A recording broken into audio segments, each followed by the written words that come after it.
800 करोड़ रुपए मांगे हैं। क्या होने वाला है? ऑपरेशन मॉनसून के तहत परिसीमन, महिला आरक्षण बिल और वन नेशन वन इलेक्शन की तैयारी चल रही है क्या?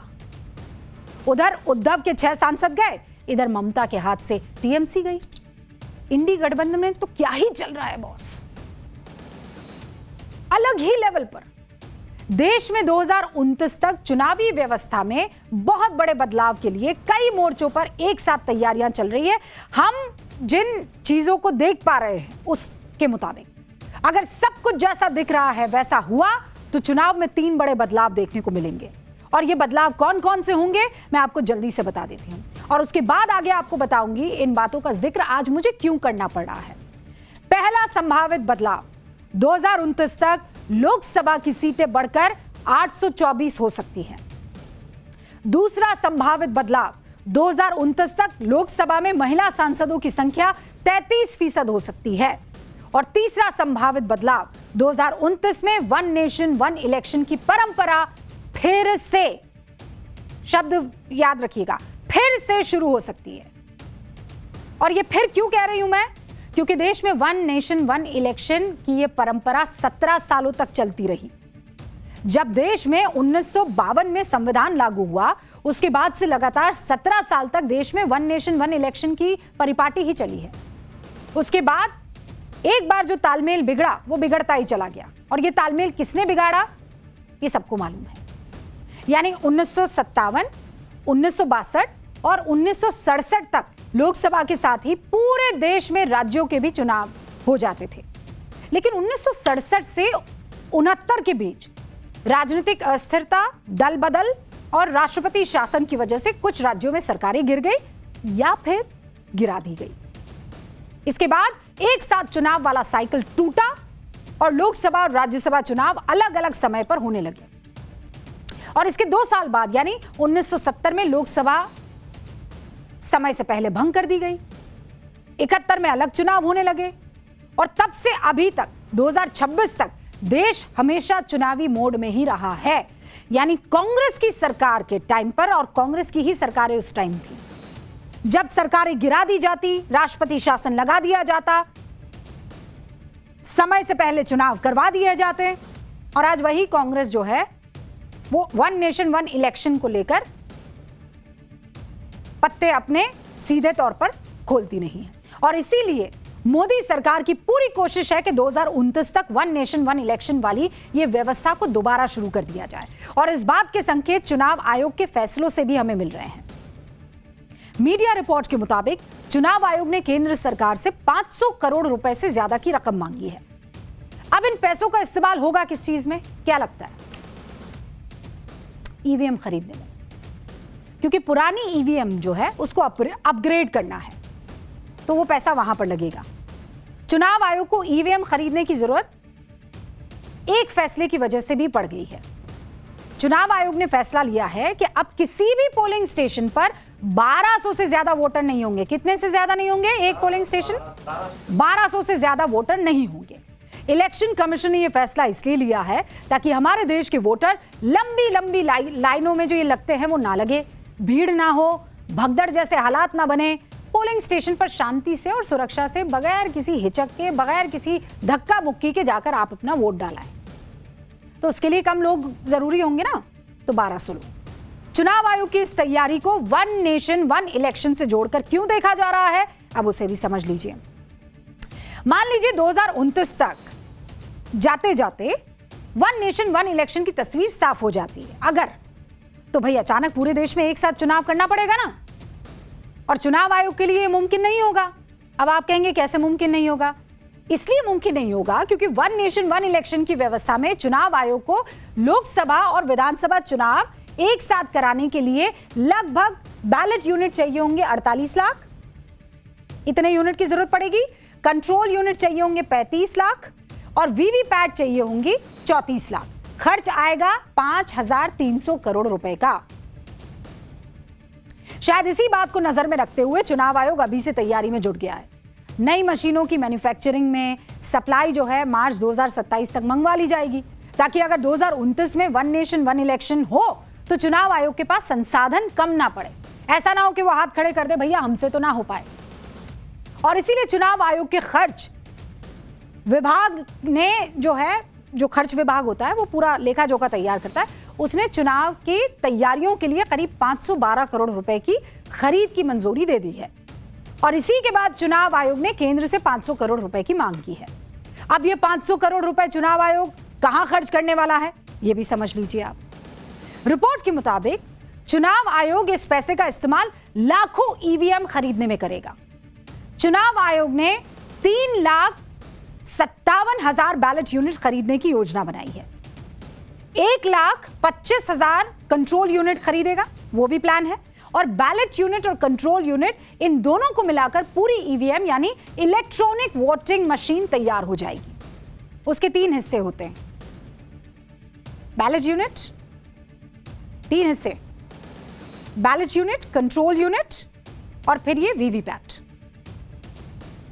तो बैलेट यूनिट और कंट्रोल यूनिट, इन दोनों को मिलाकर पूरी ईवीएम यानी इलेक्ट्रॉनिक वोटिंग मशीन तैयार हो जाती है। अब चुनाव आयोग जो काम करेगा वो तो यही कह रहा है और कर भी रहा है कि हमें अपने ईवीएम और मशीनों को एकदम तैयार रखना है कि कभी जरूरत पड़े तो उसका इस्तेमाल कर ले। लेकिन उद्धव और ममता जो काम कर रहे हैं वो भी तो आपको बताना है। उद्धव और ममता का क्या काम है बताइए। अभी क्या काम है उनका? उनका काम यह है पार्टी को एक रखना, सांसदों और विधायकों को बागी होने से रोकना, लीडरशिप रोल को निभाना, पार्टी को टूटने से बचाना। अगर पार्टी के किसी नेता की कोई नाराजगी है तो उसे दूर करना। लेकिन उद्धव और ममता दोनों नेता अपनी अपनी पार्टी के नेताओं को इस वक्त तो संभाल नहीं पा रहे हैं, ऐसा लग रहा है। उद्धव और ममता बनर्जी का घनघोर राहु काल चल रहा है, ऐसा लग रहा है। और राहु काल से बचने का एक ही तरीका है कि रोज अपनी पार्टी के सांसदों और विधायकों को मिले और अगर एक लाइन आगे जाकर कहूं तो उनकी आरती उतारे, उनकी परेशानी को सुने। क्योंकि अगर ये सांसद विधायक नाराज हो गए तो कहीं ना कहीं पार्टी को नुकसान होगा और पार्टी को कहीं नहीं छोड़ेंगे, पार्टी पद पैसा सब छीन लेंगे। लेकिन उद्धव और ममता एक अलग ही मूड में दिख रहे हैं और इसका नतीजा दिख भी रहा है। और वो क्या? पहले उद्धव की बात कर लेते हैं। उद्धव की शिवसेना पहले ही दो फाड़ हो चुकी है। किस तरह आदि शिवसेना को लेकर उद्धव ठाकरे जैसे तैसे चल रहे थे, लेकिन अब तो वो भी नहीं है। उद्धव ठाकरे की पार्टी शिवसेना यूबीटी के 9 सांसद और 20 विधायक हुआ करते थे। इसमें से कल उद्धव गुट के 6 सांसद एकनाथ शिंदे वाली शिवसेना में शामिल हो गए। जब उद्धव के पास सिर्फ 3 सांसद बचे हैं, उसमें भी एक के मन बदलने की खबर अभी भी हमें मिल रही है। और उनके 20 विधायकों के बीच भी थोड़ा असंतोष वाली खबर चल रही है, क्योंकि 3 विधायक उद्धव की बैठक में पहुंचे ही नहीं। यानी आप देखिए कि उद्धव के साथ दूसरी बार अब खेला होने जा रहा है और वो इस बार भी बेबस होकर देखते रह जाएंगे, कुछ नहीं कर पाएंगे। ऐसे भी हालात दिखाई दे रहे हैं। जो हाल उद्धव की सियासत का 4 साल पहले यानी 2022 से शुरू हुआ था, वही हाल अब ममता की पार्टी टीएमसी का भी हो रहा है। कल ममता जी के साथ उनकी पार्टी के बागी नेताओं ने ऐसा खेल कर दिया कि ममता जी ने कभी अपने सपने में भी नहीं सोचा होगा। कल टीएमसी के बागी नेताओं ने ममता बनर्जी के हाथ से उनकी पार्टी टीएमसी छीन ली। बागी टीएमसी नेताओं ने ममता बनर्जी को पार्टी अध्यक्ष पद से हटा दिया। टीएमसी की स्थापना के 28 साल में यह पहली बार हुआ कि ममता बनर्जी पार्टी की अध्यक्ष नहीं है। ममता के भतीजे अभिषेक बनर्जी को पार्टी के ऑल इंडिया जनरल सेक्रेटरी के पद से सस्पेंड कर दिया। सीएम की कुर्सी जाने के बाद ममता के पास नेता प्रतिपक्ष की जो दमदार कुर्सी बची थी, वो भी बागी गुट ने 5 दिन पहले छीन ली। सोचिए। और अब टीएमसी का बागी गुट ममता के साथ वही करना चाहता है जो एकनाथ शिंदे के गुट ने या साथियों ने 4 साल पहले उद्धव ठाकरे के साथ किया। यानी टीएमसी पार्टी का पूरा कब्जा, पूरा कंट्रोल। और इसके लिए टीएमसी का बागी गुट स्टेप बाय स्टेप कैसे आगे बढ़ रहा है वो आपको बताती हूं। कल शाम को टीएमसी के बागी विधायक और सांसद कोलकाता के एक होटल में एआईटीसी का स्पेशल सेशन बुलाते हैं, ऑल इंडिया तृणमूल कांग्रेस का। इस सेशन में टीएमसी के 60 बागी विधायक और 20 सांसद शामिल हो जाते हैं। टीएमसी के 500 असंतुष्ट नेता, 16 जिला अध्यक्ष, कई पूर्व विधायक और 70 पार्षद भी इस मीटिंग में शामिल हो जाते हैं। और इस बैठक में टीएमसी की नई नेशनल वर्किंग कमेटी का गठन कर दिया जाता है। 30 मेंबर्स को इसमें शामिल कर लिया जाता है। टीएमसी की नई नेशनल वर्किंग कमेटी राष्ट्रीय अध्यक्ष कौन है? अरूप रॉय। और पहले इस पोस्ट पर कौन था? ममता बनर्जी। तो टीएमसी के नेशनल जनरल सेक्रेटरी बनाए गए संदीपन साहा, जावेद खान, ऋतव्रत बनर्जी। और पहले कौन होते थे इस पोस्ट पर? अभिषेक बनर्जी। फिरहाद हकीम, अरूप बिस्वास, रतन घोष, ये 3 लोग टीएमसी वर्किंग कमेटी के उपाध्यक्ष बनाए गए। यानी टीएमसी पूरी की पूरी बदल गई। चेहरा, मोहरा, नेता, लोग, पदवी सब बदल दिया। टीएमसी के बागी नेताओं ने ममता बनर्जी और अभिषेक बनर्जी को एकदम साइडलाइन कर दिया। इन दोनों मुक्त टीएमसी कर दी और टीएमसी वर्किंग कमेटी का गठन कर दिया। मतलब यह हुआ कि जिस टीएमसी में कभी ममता बनर्जी और अभिषेक बनर्जी की मर्जी के बगैर पत्ता नहीं हिलता था, उसी टीएमसी में अब ममता और अभिषेक की हैसियत सिर्फ एक साधारण ऑर्डिनरी लीडर जैसी हो गई। और लीडर भी नहीं भैया, कार्यकर्ता कहिए आप। कोई पद नहीं पार्टी में, कोई पावर नहीं। ममता गुट के नेताओं को अभी भी लग रहा है कि टीएमसी तो ममता बनर्जी के नाम पर रजिस्टर्ड है। इसको कौन हथिया सकता है? है किसी में इतनी हिम्मत? आप खुद सुन लीजिए। ऑल इंडिया तृणमूल कांग्रेस का जो स्पेशल सेशन का आयोजन किया गया था, उस स्पेशल सेशन में डेलीगेट लोग unanimously all India Trinamool Congress committee और एनडब्ल्यूसी इसका चुनाव हुआ है, गठन हुआ है। श्री अरूप राय जो पहला दिन से 1998 का पहला दिन से जो 138 एफिडेविट हुआ था, हर में अरूप राय जी का सिग्नेचर है।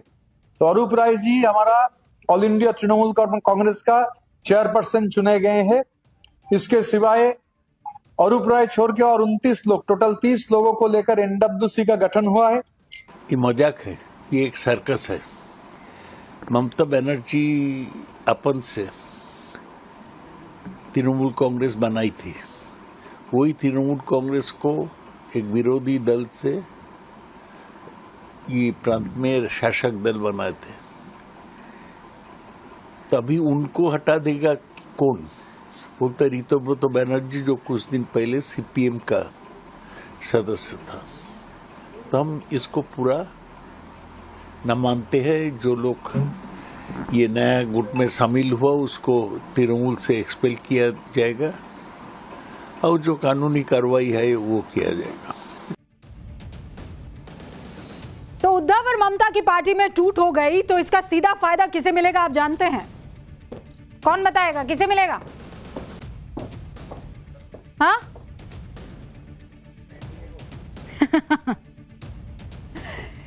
लोकसभा में एनडीए का संख्या बल क्या है? एनडीए के पास है 318 सांसद। ठीक है, ये कैसे हुआ? देखिए, 20 आए किसके? टीएमसी के, और 6 जोड़ो इसमें, किसके आए? यूबीटी के। तो ये हो गया 318। अब लोकसभा में 2/3 बहुमत जो है वो कितना है? 362। 2/3 बहुमत से कितना कम है एनडीए? तो फिर टूटेंगे तो कहां जाएंगे? फायदा किसे हुआ? एनडीए को। तो ये जो डगर है पनघट की वो बहुत खतरनाक है। और ये तो लोकसभा का इस वक्त मैं बता रही हूं। अब जरा आपको राज्यसभा का बताते हैं। राज्यसभा का डालिए भैया। राज्यसभा में एनडीए का संख्या बल क्या है? हाँ, बहुत बड़े होशियार हो रहे हो आप लोग। 154 सांसद है एनडीए के, सिर्फ 10 कम है। कितने कम है? 2/3 के लिए कितना चाहिए? 164। तो भाई कैंसिल, माइनस कर लो ना 164, तो कितना आ गया? 10 आ गया। अब ये जो टूट रहे हैं, बिखर रहे हैं, इसका खेल क्या है? ये खेल है यहां पर। और जब बंगाल में 3 सीटें अभी खाली हुई हैं तो वो भी घट जाएगा। तो 10 में से अगर माइनस कर दीजिए, कितनी? 3, तो कितना हुआ? 7। तो ये कितना हो जाएगा?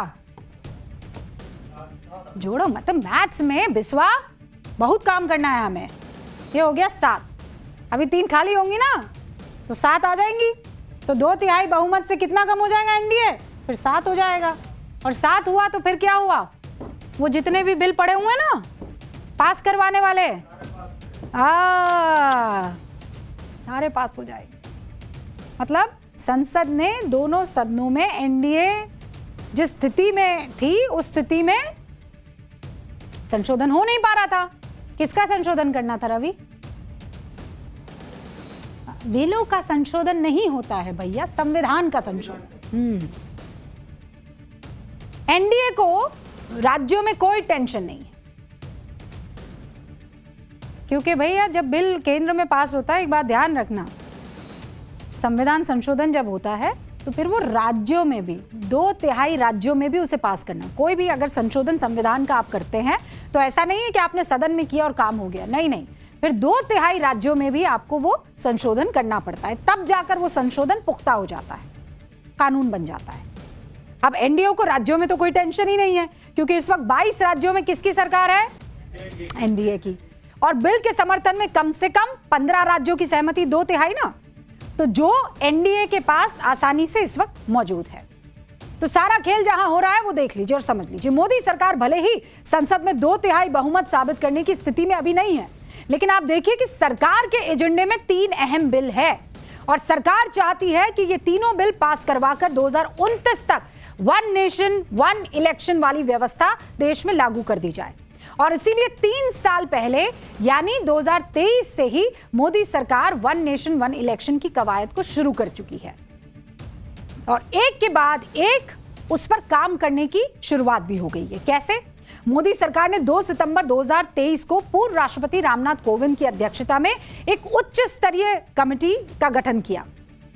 24 मार्च 2024 को 191 दिन बाद उसी समिति ने राष्ट्रपति द्रौपदी मुर्मू को 18,626 पन्नों की रिपोर्ट सौंपी है और इस रिपोर्ट में समिति ने देश के एक साथ चुनाव कराए जाने की सिफारिश कर डाली है। इधर ये सब चल ही रहा है, लोकसभा चुनाव 2024 में बीजेपी ने अपने संकल्प पत्र में 1 नेशन 1 इलेक्शन को शामिल किया ही है, तो फिर जब ये आंकड़े एक साथ जुड़ेंगे तो आप समझ लीजिए ये आंकड़े उसी तरफ इशारा करेंगे। किस तरफ इशारा करेंगे? बदलाव